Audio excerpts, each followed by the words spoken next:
Ne combats pas l'œuvre de Dieu. Ne sois pas l'ennemi de l'évangile. Ne constitue pas un obstacle. Ne constitue pas un frein à l'avancement du royaume des cieux. Ne t'acharne pas sur les serviteurs, les servants de Dieu, les enfants de Dieu en général. Ceux-là qui sont choisis, oints par Dieu, mandatés par Dieu pour annoncer la bonne nouvelle, pour prononcer les oracles de Dieu. Ceux-là qui sont la bouche autorisée de Dieu. Ceux-là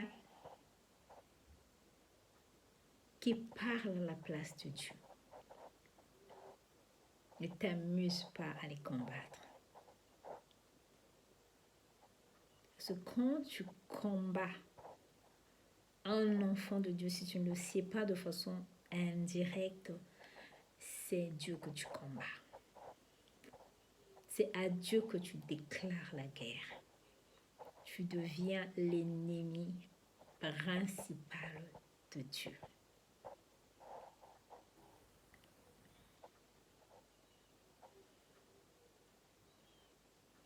Nous pouvons nous inspirer de l'histoire du roi Hérode dans la Bible, qui a regardé l'enfant Jésus comme une menace. Et vous-même, je pense que vous êtes témoin de comment a été sa fin. Il fallait qu'il meure, lui, pour le bien de l'enfant Jésus.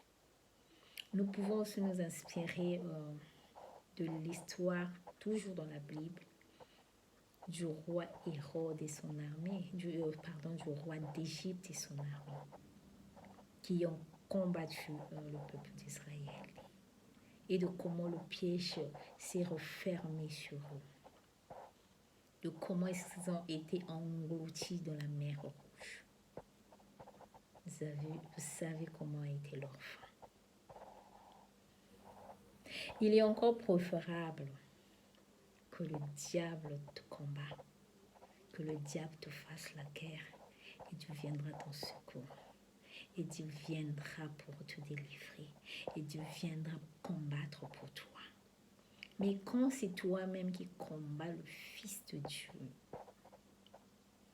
qui combat, je peux dire, les enfants de Dieu, mon frère, qui te délivrera de la main de Dieu, qui te délivrera de la colère de Dieu. Comment échapperas-tu?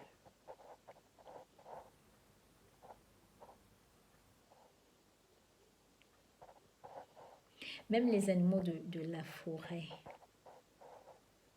avant de s'en prendre au jeune lion, se rassurent que le père lion n'est pas aux alentours. Il se rassure que le père lion ne rôde pas tout autour, de peur que, en faisant une erreur, que ce père lion les dévore à leur tour. Donc il s'assure.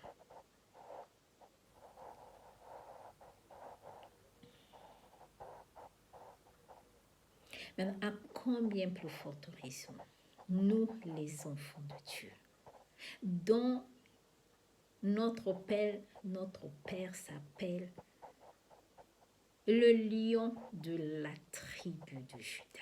Je répète, nous les enfants de Dieu, dont notre Père s'appelle le lion de la tribu de Juda. Alléluia.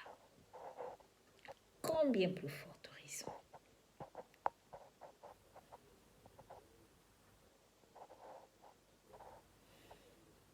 C'est pourquoi ne t'amuse pas.